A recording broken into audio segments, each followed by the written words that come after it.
Come on up, guys. Supposed to come up. We got a little bit of a mini reunion here with Barb Darrow and Derek Harris, my old colleagues at GigaOM, and I feel pretty safely in saying that we had the best team of cloud and enterprise reporters back then, and I'm glad to be with you guys again here. That's right. So we have with us again Barb Darrow, senior writer at Fortune, and Derek Harris, the founder of Architect, a podcast and news site about the cloud computing industry. Derek, I know one of your main goals here was to get some email subscribers, more email subscribers. You can go to news.architect.io and go check out my booth in the corner. It's a great booth. And make sure you spell it. I'm told it's the best booth. So I thought we had a no booth babe policy. We have Derek here. I mean, I don't know. For folks who don't know, Derek and Barb host. Is it technically your podcast, and Barb is just? It's mine. But it's Derek's All podcast, mine. And Barb is a regular, obviously, on it. It's a great podcast every week. It's a perfect way to keep up on the news in the cloud industry, and a great way to hear from some of the key people in the cloud industry too. You do some great interviews. I listened to it on the cycle at the gym. You guys are my gym companions. I hate to tell you. So. I'm glad someone does. Yeah. Next level nerdery there. Yeah. So the idea is here we've got some very experienced journalists in the cloud, and we just wanted to kick it off. Yeah, big impressions from the day. We've had representatives of Microsoft, Amazon Web Services, Google Cloud up here today. Barb, Derek, do you feel like anybody's on the cusp of challenging AWS here? How are you feeling about the horse race at this point in the cloud among the major platform providers? Who's in the room? I think somebody's raising their hand. I think Microsoft is making it has the sales teams, it has the technology, it has the DNA to sell to big companies and companies of all sizes. So I think it's no sort of shock that they're the number two. Google needs to learn the sales and support stuff. And as I heard on the last panel, no one should count them out. But I think that there are many who would say they have ways to go to learn how to sell to companies. I think the thing we have to remember is that the horse race thing is kind of dumb, right? I mean, not for reporters. Well, I was going to say that's all we care about. But I didn't say it was boring. I said it was dumb. You're getting a glimpse into the conversation Tom and I have every day. There are so many workloads up for grabs, and there are so many people who increasingly want to be across different cloud providers. I mean, I think that was the Apptio presentation. I thought made that pretty clear. There's a large number of people who are running multi-cloud strategies, and I mean that lifts everybody's boat to some extent, right? I mean, there are winners, there are people who are ahead, but I don't think Google can run a very successful cloud business without having to overhaul the whole thing or they didn't fail in the cloud if they don't catch Amazon. Right. I will say too that I've spoken with more people and read more things recently where people are looking at big companies and startups alike at Amazon. It might be Amazon first, but Google is a strong consideration for multi-cloud or like a backup, or the multi-cloud thing is for real. I think very, very seriously, and people in containers and all these things are kind of making that more of a reality than it was probably a few years ago. So, yeah, and failure is a weird word, right? I always think people talk about Rackspace as a failure because it didn't beat Amazon. I'm like, Rackspace makes $2+ billion a year. I mean, that's nothing for Google, but it's not as if for mere mortals. It's not as if it's a company as it's a failure. It just isn't, a $20 billion business. And the thing with Google Google in the cloud is a missed opportunity to me. It's not a failure. It's like they built. Greg said it. I mean, they were running the world's largest private cloud for years. They had. Google was. Correct me if I'm wrong, guys, but they were the first to do custom hardware and to really, design their own data center rather than just buying whatever was on offer from HP or Dell. And, they built such incredible infrastructure. They just didn't want anybody to touch it. It was like, no, that's ours. We're not going to share it with you guys. And that was a cultural shift. They're huge server huggers at Google, which is counterintuitive. And Amazon just stepped in and made that market happen. It strikes me that each of the three of you has a perspective on all of these big cloud providers that is probably different from the typical customer perspective just through your own interactions. I'm curious what your observations are on the cultures of Amazon, Google, and Microsoft in the cloud era It's a word association game waiting to happen. as viewed through the lens of a journalist. Derek? Oh, well, I mean, I'll say this about Amazon.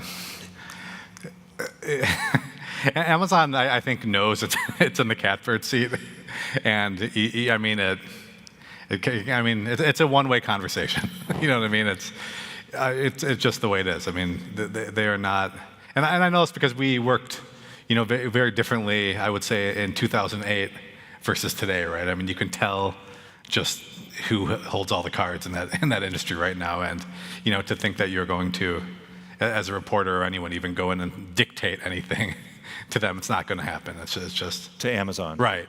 It's not going to. I mean, and so yeah, so it can be a frustrating experience. The in some access ways. is not great. Right. That's They don't one way want of to putting tell it. their own story for some reason that I've never quite understood. And I don't know. I mean, you talk about cultures and you talk about, some companies want to talk more about what they're doing, and some companies want to do the opposite. And I covered Apple for a long time, and Amazon reminds me a lot of Apple in its outreach and its interest in secrecy and controlling the message very much. And I think, Google and Microsoft are not quite at that level. And it's not; these aren't good or bad. I don't really think they're just marketing strategies at the end of the day. Well, if you're not number one, you need to be more outgoing. You need to be more approachable. You need to. Yeah, but I mean, on the other hand, if you look at even a company like Facebook, which is number one with a bullet in whatever it is Facebook does, right? Facebook is so open, it's incredible. I mean, Facebook will let you into its data centers. You can get short of Mark Zuckerberg or Sheryl Sandberg, you can pretty much get, executives like they're very open, they're very giving.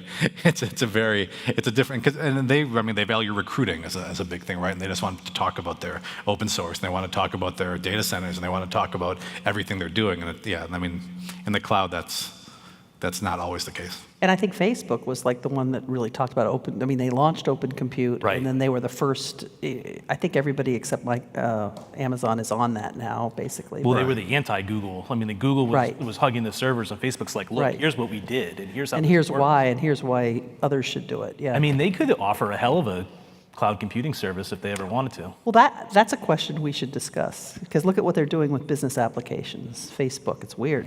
I mean, it'd be hard to compete directly, I think, for some of the entrenched workloads that are already present in the big three, but I don't know, overseas, different places, emerging markets. I why once not? bet someone that I once bet someone $50 that Facebook would offer an infrastructure as a service offering. I counted Parse as doing that. That didn't work out all that great.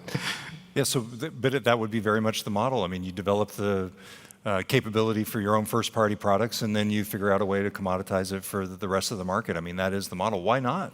Why wouldn't Facebook do that? Well, if Google is having trouble selling to enterprises, I mean, Facebook, you're going to walk into General Electric and be like, hey, I'm your cloud provider. I mean, Yeah. it's a tougher sell. I think they're a different kind of company. They're an advertising company, and developing the expertise in enterprise sales is not something you just do. I'll say too that Facebook is. So I was just toured the Facebook data center in December and had a long talk with some people there. And the one thing they kept they were reinforcing regularly was they're very cognizant of the fact that Facebook infrastructure is built for Facebook, and they don't believe that other companies should be running in the cloud, frankly, and they believe that if your infrastructure isn't built for you, then you're doing yourself a disservice somehow, right? And I think that for Facebook, they could turn around and say, but you should buy it, buy from us. I think that isn't necessarily but you can certainly do it for they bought Parse, they bought all these things because there was Facebook was, it's still a big application platform in a way, and so to serve those users is one thing, but to serve a bank or a hospital or something would be a way different story. It's just these are cultural things when it really comes down to it, and I don't know. They have the technical capability to do it, whether they have the political will and Right. and the softer skills, expertise. I mean, that's a whole other story. Barbara, I think this might be one of your favorite topics. What about Oracle, IBM? Is there anybody that's going to come along from some of these legacy technology providers and really reshape the infrastructure level, the platform level, in a way that really makes a dent in terms of AWS, Azure, Google? I think it's going to be really hard for those two companies. I will say one thing. I've said for years that Oracle was going down, and Oracle's done just fine up until now. I mean, I remember Microsoft taking on Oracle like head on with SQL Server for Enterprise. And you know what? SQL Server's done great, but it hasn't really dislodged Oracle databases. It really hasn't. That may change with people replatforming. Oracle has challenges with, some of its own customers really dislike Oracle. Sorry, who's here from That's Oracle? a big secret you just put. Yeah, I know. I'm breaking something here. But so I don't see either of those companies really becoming like a top 1 or 2 player. Anybody disagree with that? Are we limited to just Oracle and IBM? Yeah. No, let's hear. I'd love to hear like the rest of the ecosystem. What else is coming up that maybe is getting your? I would say about IBM, not on the cloud necessarily, but IBM has its hand in things that could be very lucrative and very important. So quantum computing is probably number 1 on that list. When you talk about commercial quantum computing research today, like to develop a computer, it's IBM and it's D-Wave. Google and it's D-Wave, but that's a different kind of system. But like, Does the machine count as that? no. and so IBM, I even had that big chip news the other day with the new, chip design process to kind of extend Moore's law. Like, IBM has valuable pieces. It just hasn't monetized them recently. Watson, I think, was kind of... I can't believe it took you that long to talk about Watson. Yeah.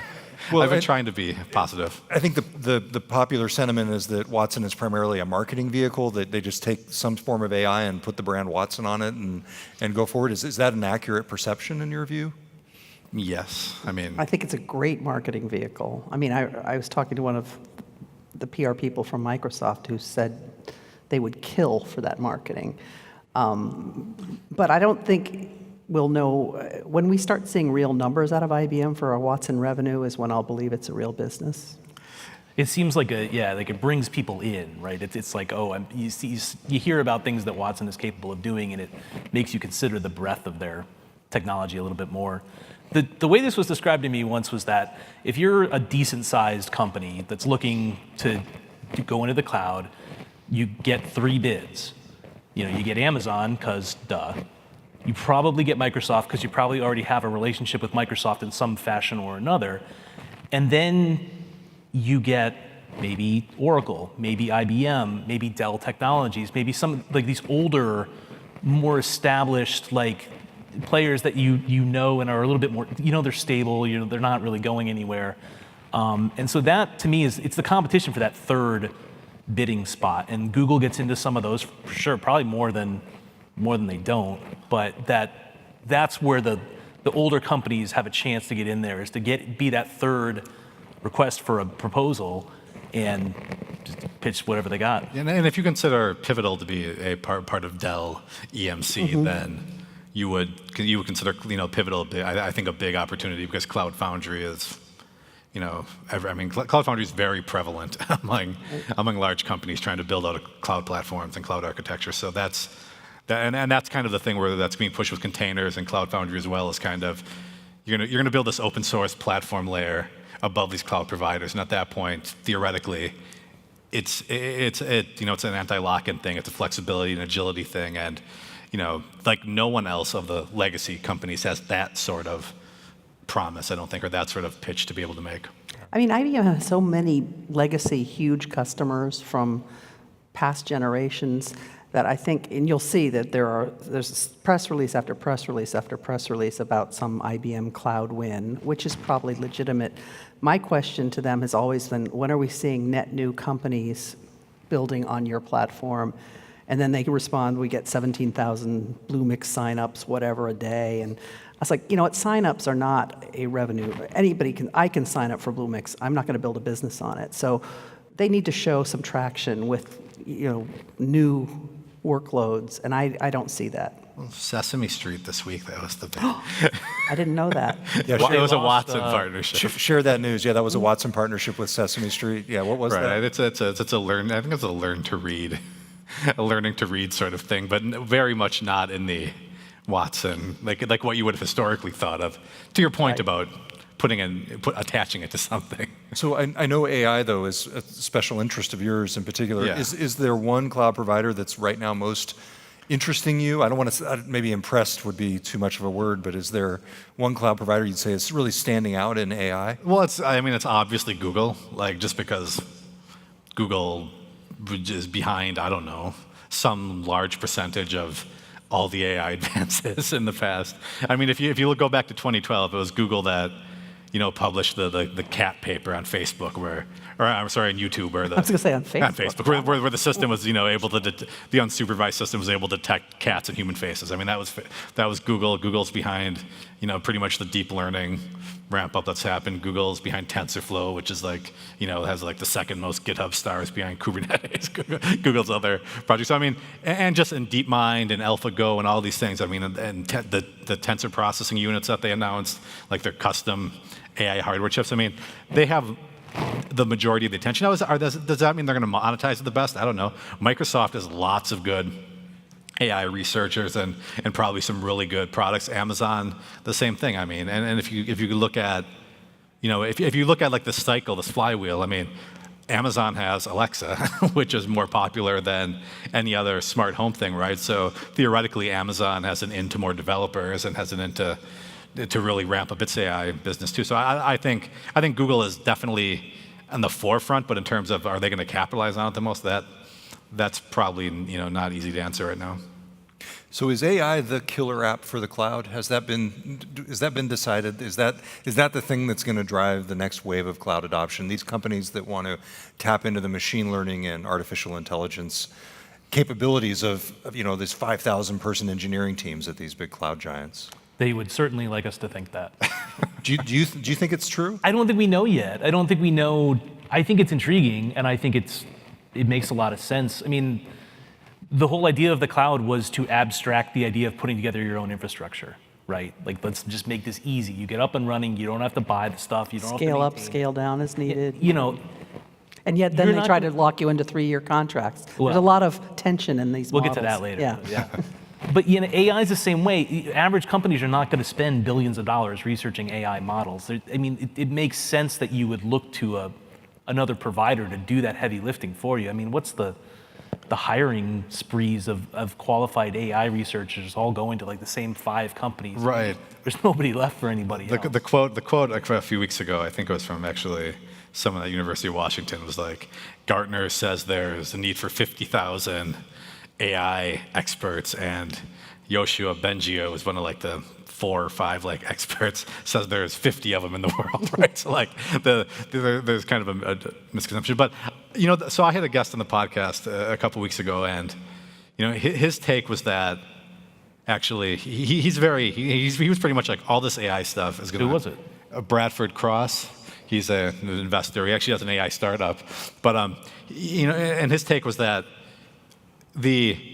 all this horizontal stuff, like offering machine learning models as a service and trying to get companies building their own models, and his take is that's not going to fly, right? So all the money that Google and Amazon are putting into that, and Microsoft, and every startup that comes along saying we're like a better mousetrap essentially for your computer vision model or something.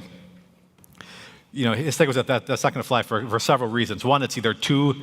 He said the things that actually work are just too bespoke, right? So you want to build something that's for your company, that works for your company. It might not be an off-the-shelf model or an API, because that's going to get either it's not customizable or it's going to be really expensive if you have to do it at scale. And but on the other hand, you probably can't go out and build a team to build that yourself. So, I think a lot, that's his opinion, not necessarily mine, but I think a lot of people think that like applications are going to be the thing, right? So I don't know if it's a cloud provider providing those or if they're delivered as SaaS or whatever, but that's where a lot of people, I think, would say the real opportunity is. By the way, we do have the opportunity, if anybody wants to come to the mic, we can open it up for questions from the floor. We'll keep talking up here for as long as the clock keeps going, but feel free to come up to the mic. Yep, we got one right there in the back. Go ahead. Yeah, just curious what your perspective is on blockchain as a killer app for the cloud. Overhyped blockchain? Financial services, right? Isn't that the primary? I mean, there's some interesting. I don't understand the blockchain as well as I would like to be very honest. I mean, I feel like there's some interesting talk that's being done around, using aspects of the blockchain for distributed or decentralized networking that I think is interesting. I mean, I think some of the things that we always have to remember with this business and with this industry in general is that even cloud, even the whole reason we're here, is still kind of an early adopter thing among the mainstream world businesses. And like things like blockchain, and they're very interesting, and I think they will definitely find applications in some fashion or another. But I mean, if you guys have any other details on that, feel free to expand. But I just away don't. from that. I don't see how it neatly fits into this world just yet. As long as we're in the hyped, overhyped, hot, not serverless, are you seeing a lot of companies, go for serverless? We talked a little bit about that, and it seems like everybody's sort of following Amazon's lead there with Lambda. Is that a real thing that people are actually using? I feel like serverless is like containers in 2014, or It's like what? Containers. Containers in 2014. There's a lot of people who are experimenting with it, and relatively few people using it in production. But a lot of people are excited about it. That they realize there's something there that they can use to make their applications better or faster or more reliable Or cheaper. And cheaper. There, just as a gauge of interest at reInvent I forget, was it October this year? It's the Amazon show. They had a lot of they had a lot of talks on what is it called? Lambda, yeah. And there was a line out the door of one of those theaters in Las Vegas, and it was like a quarter of a mile long and 6 people wide. And I was just like, what are you guys waiting for? And they're like, the Lambda session. I was like, so there's something. I don't know about the adoption, but the interest is sky high. Yeah, it's an early adopter thing for sure, but that's where the world is moving. If you look at how people want to build applications, right? It's always more abstracted. It's always faster. You want to get your deploys faster. You want to get everything, just moving along quicker. You want life easier for your developers, and so it's kind of like, DevOps. My kind of theory is like DevOps came to be a term out of like a forced necessity, but neither one necessarily wanted it to come together, right? So developers want less ops, right? And Lambda is the answer to that. It's like a no ops. And the pay per, what's the term? Pay per invoke? You pay, it's just such granular pricing. Yeah. Well, that's what Scott was talking about this morning. Yeah. And with the $4. Yeah, bill. that's where I just don't think something's got to give there. And I think he was talking with more of his technical side there on the very cheap nature of that service. But if it all goes serverless, I don't think Microsoft can build a business model based on that pricing, obviously. And I'm still not sure on how it's managed, but. Yeah. Well, don't worry, because your database is not going to be serverless.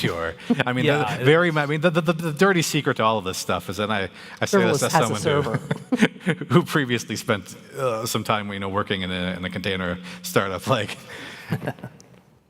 there's the container part, there's this next generation part, and then there's the part that's like, I have a MySQL database, right?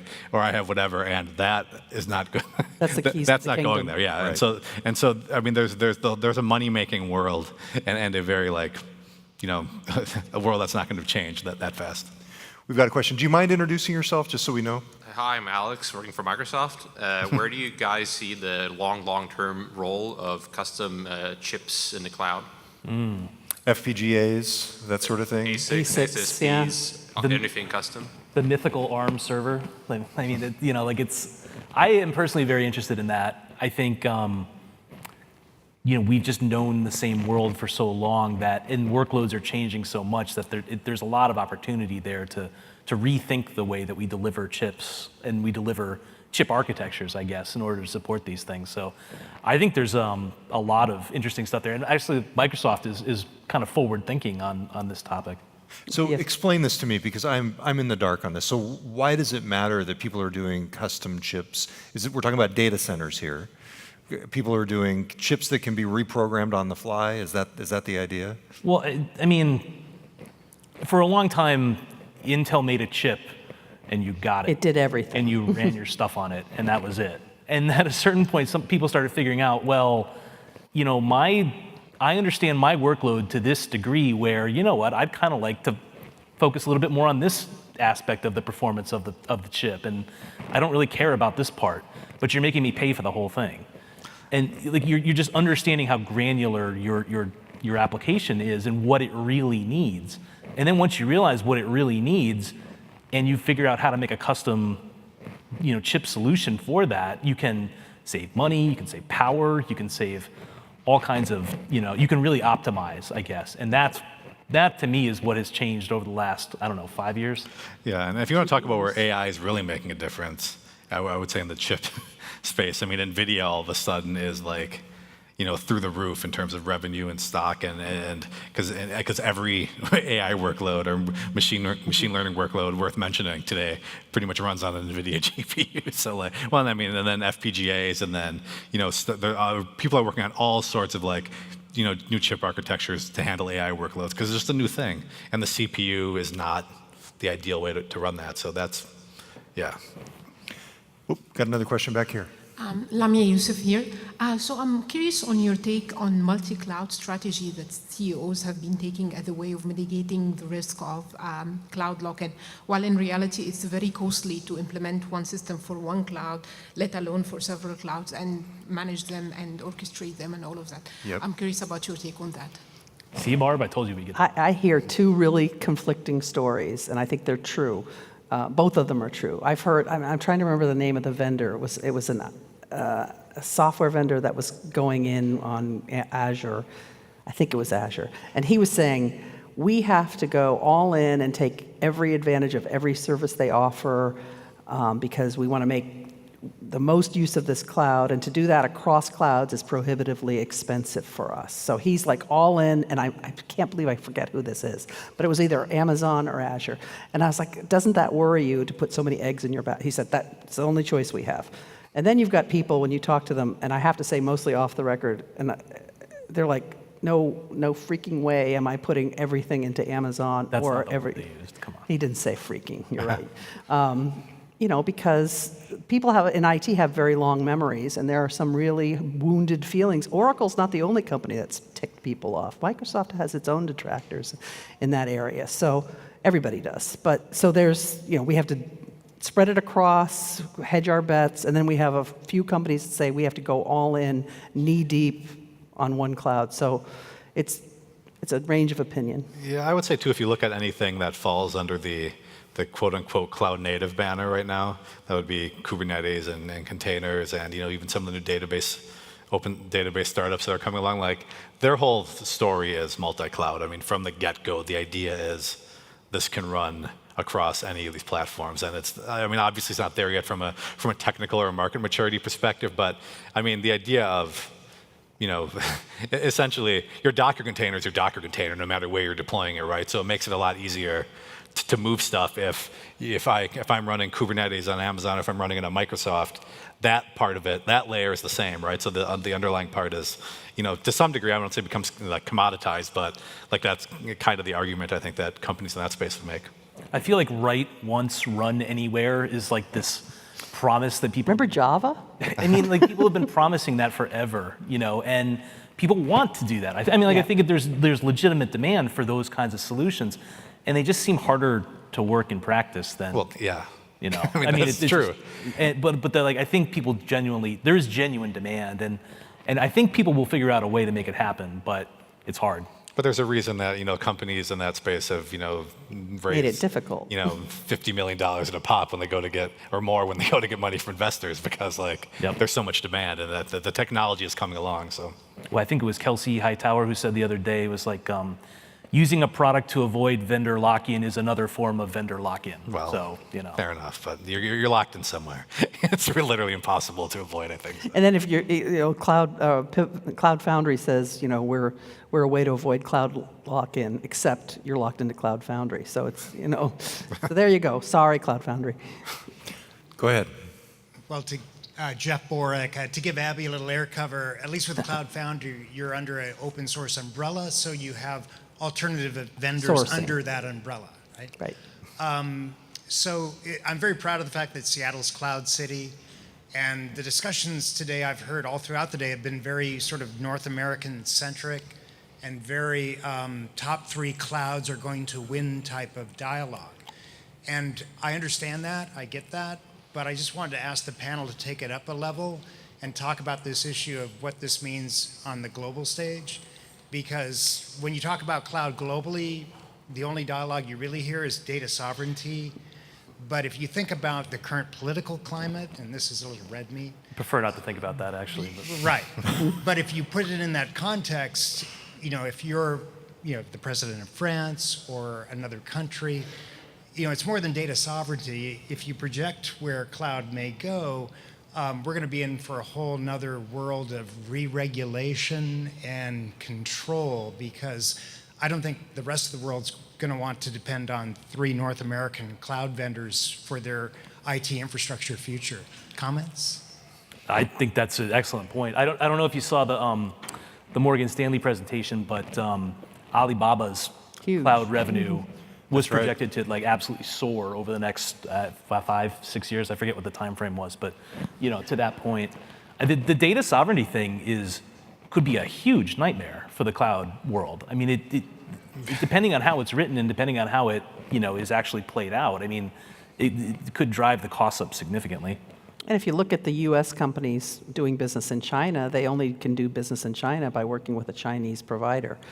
So, I mean, there's Yeah, I mean, European furthermore, if you look privacy at Microsoft and some of its problems with on the data sovereignty issue, I don't know why a company in Europe, let's say, would want to do business necessarily with a U.S.-based provider when the U.S. government can get that data, or will fight to get that data at least, if they really want it. It's not a, there are lots of geopolitical reasons that are beyond that are beyond the scope of a technological discussion necessarily. So, and I don't see why China and the U.S. have to be can't be their own distinct markets to some degree. I mean, if you look at China on the web, Baidu and Tencent and Alibaba and what Weibo and all these things are, they exist in China, and the U.S. companies exist in the rest of the world. I mean, and the fact that there must be 3 companies that dominate the entire global market, I think is kind of a, And just a closing comment on that, that seems to be another big, hugely underreported element, in that the conventional wisdom before Snowden was that, you couldn't trust the foreign or Chinese infrastructure because it would have a back door in it. And when the Snowden news broke, that was a huge cold shower for all of the traditional IT providers.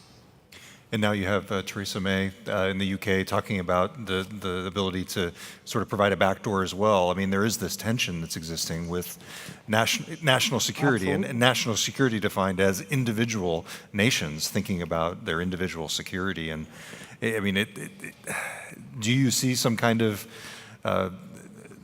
more robust international coordination on cloud regulation in this way? And international coordination does not appear to be the way the world is we going. seem to be at the going moment. backwards on that, yeah.